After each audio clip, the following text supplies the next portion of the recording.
Subscribe చేసేటప్పుడు పక్కనే ఉన్న గంట సింబల్ ను నొక్కి యాక్టివేట్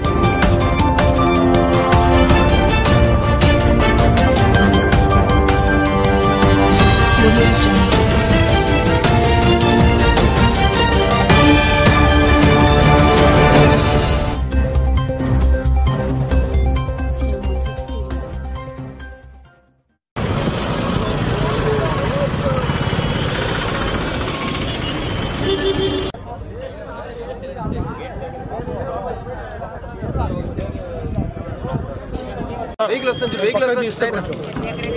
రోడ్లో పెట్టు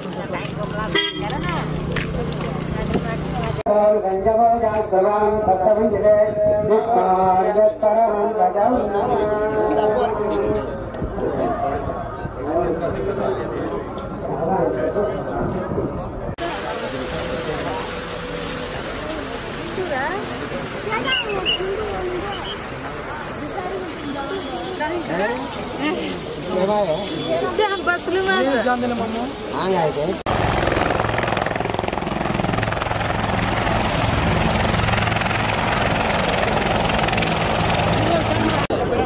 రండి ప్లీజ్ రండి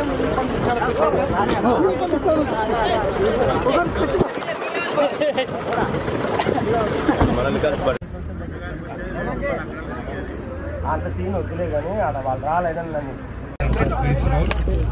प्रार्थना చేసుకుందాం పరిశుద్ధుడా జీవానికి వందనాలు చెల్లిస్తున్నాను या रहम रहीम या करम रहीम हमारे सीएम साहब के यहाँ आने को कबूल फरमा आय अल्लाह यहाँ को आने को कबूल फरमा चैन सुकून अमन अता फरमा आय अल्लाह इनके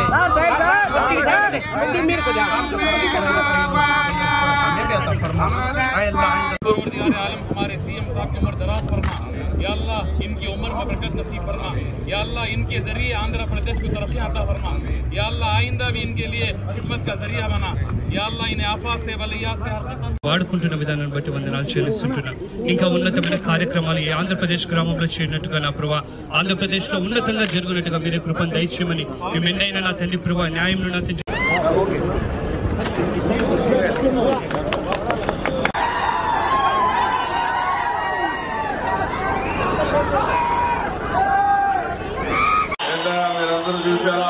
చూసారా పేరేంటమ్మా రామలక్ష్మి ఒక సవాలుగా చెప్పింది నా భర్త ఒకప్పుడు ఆటో డ్రైవర్ గా ఉండేవాడు నాకు కూడా ఆలోచన వచ్చింది నేను కూడా ఒక ఆటో డ్రైవర్ అయ్యి నేను కూడా సంపాదించాలనుకున్నాను తర్వాత నాకు ఇప్పుడు గవర్నమెంట్ సహకరించి మామూలుగా డబ్బులతో సబ్సిడీ ఇచ్చి ఆటో ఇచ్చారు భర్త కూడా ఓన్ కొంత డబ్బులు పెట్టి కొనుక్కున్నాడు ఆ అమ్మాయి ఆత్మవిశ్వాసం ఏంటంటే నా భర్త కంటే ఎక్కువ సంపాదించి ఇంట్లో నాకు గౌరవాన్ని తీసుకొస్తారనే విధంగా మాట్లాడింది గట్టిగా చప్పట్లు కొట్టి మనస్ఫూర్తిగా అభినందించాలి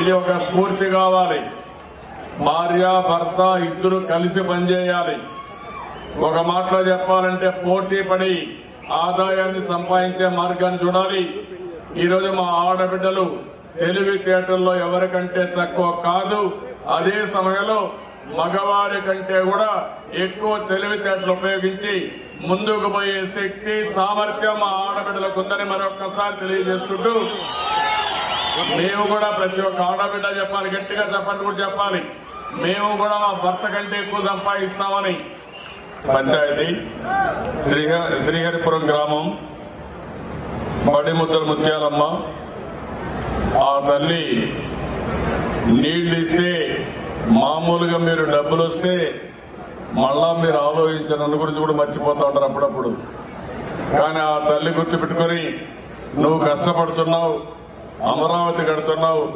నాకు కూడా బాధ్యత ఉందని 50,000 రూపాయలు అమరావతికి విరాళం ఇచ్చిందంటే ఎంత ఉదారమో మీరు అందరూ ఆలోచించాల్సిన అవసరం ఉంది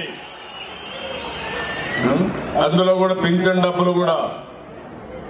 పింఛన్ డబ్బులే మిగలబెట్టుకొని నా కష్టాలు నాకున్నాయి అనే ఉద్దేశంతో 50,000 రూపాయలు మిగలబెట్టుకుని అమరావతికి ఇచ్చిందంటే దీన్ని మీరు ఏ విధంగా అర్థం చేసుకుంటారో గట్టిగా చప్పట్లు కొట్టి అందరికీ స్ఫూర్తి రావాలి అవునా కాదా అందుకనే మీ అందరి తరఫున ఇలాంటి స్ఫూర్తిదాతైనటువంటి ముత్యాలమ్మ గారిని మనస్ఫూర్తిగా అభినందిస్తూ రాష్ట్ర ప్రజలు ఇలాంటి వాళ్ళు ఉండడం మన అదృష్టం.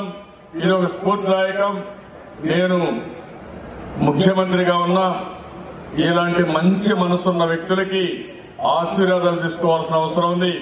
అందుకే ఆ మహాతల్లి ఆశీర్వాదం కోసం ఆమెకు పాదాభివందనం కూడా చేస్తున్నానని మీ అందరికీ తెలియజేసుకుంటూ మీరు కూడా గట్టిగా సంకల్పం చేయండి.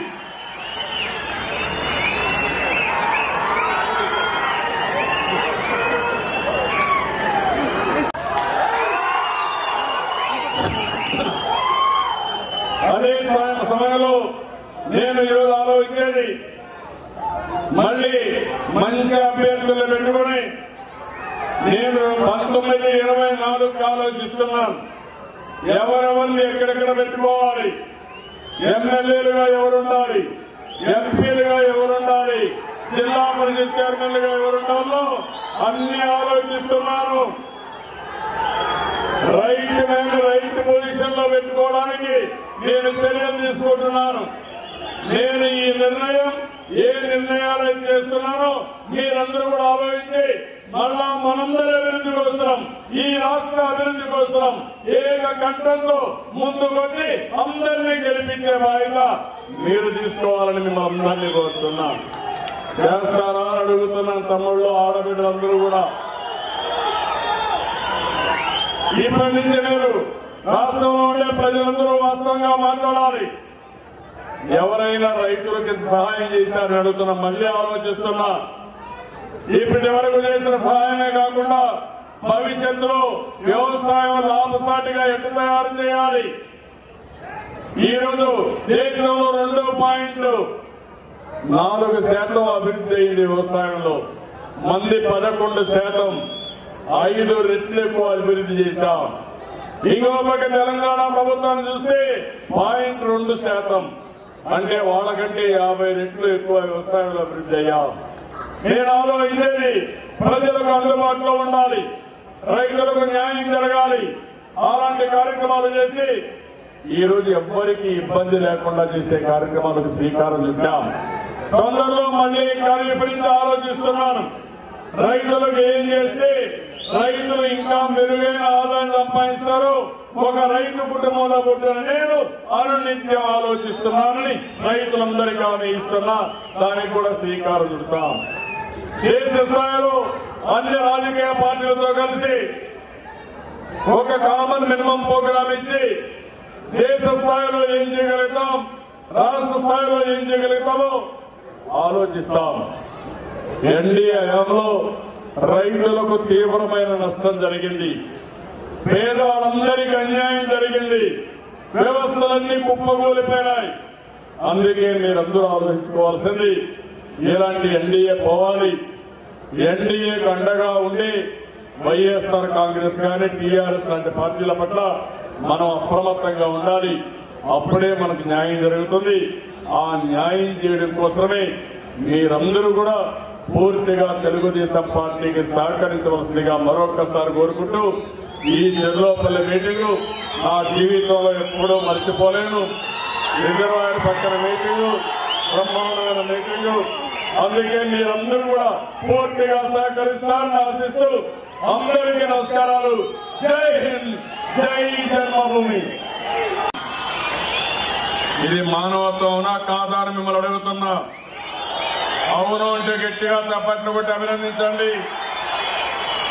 ఇది మన బాధ్యత అవునా కాదా? మీ అందరికీ ఇలాంటి వాళ్ళు చూస్తే మీ కర్తవ్యాన్ని కూడా గుర్తుపెట్టుకోవాలి. మనందరి బాధ్యత సానుభూతి తెలియజేయడం కాదు. సానుభూతి తెలియజేస్తే వచ్చేదేమీ లేదు. మనం కూడా వీళ్ళని ఆదుకోవాలి. మనతో సమానంగా బతికే విధంగా ఒక ఆత్మవిశ్వాసంతో ముందుకు పోవాలనే ఉద్దేశంతోనే చరిత్రలో ఎక్కడా ప్రపంచంలో చేసి ఉంటారు. కానీ నేను ఒకప్పుడు 200 రూపాయలు కూడా ఇచ్చేవాళ్ళు కాదు. అలాంటిది ఈరోజు 10,000 రూపాయలు నెలవారీగా ఈ చెల్లమ్మకు పంపిస్తాను, వెంకటలక్ష్మి పంపిస్తాను. మీరు కూడా గట్టిగా చప్పట్లు కొట్టి ఆశీర్వదించండి.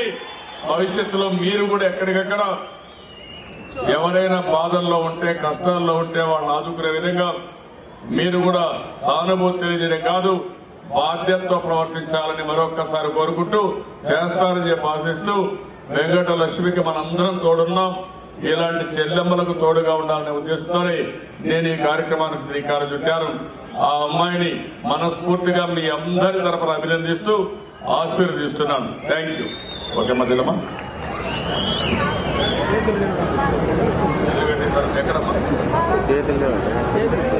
కదిర్లమ్మా, కదిర్లో ఇల్లు రండి. ఇప్పుడే కలెక్టర్కి ఆదేశాలు ఇచ్చారు. ఇల్లు కూడా కట్టిస్తాం. అది కూడా ఉచితంగా ఇల్లు మొత్తం కట్టించే బాధ్యత తీసుకుంటాను. ఎంత అయితే అంత ఇల్లు ఖర్చు పెట్టి చేయిస్తాను. Okay, thank you. సబ్స్క్రైబ్ చేసేటప్పుడు పక్కనే ఉన్న గంట సింబల్ నొక్కి